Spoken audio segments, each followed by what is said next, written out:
就明出糧俾我加我嘅早餐啦。唔通瓜你仔就喺度等出糧啦，因為佢好中意食貓糧嘅。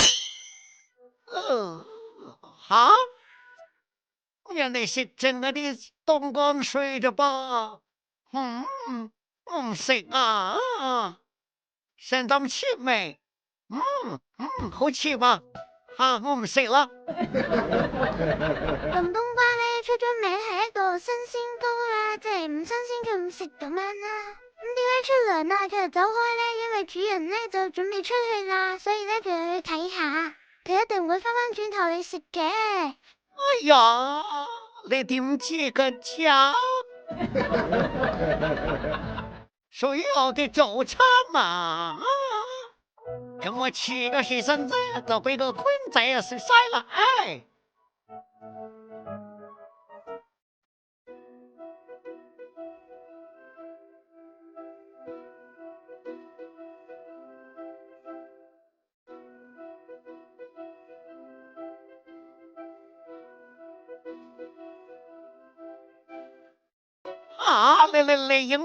你影我啊！都咬埋屎忽啦吓！嗱，我就係咁樣查死面噶啦，各位。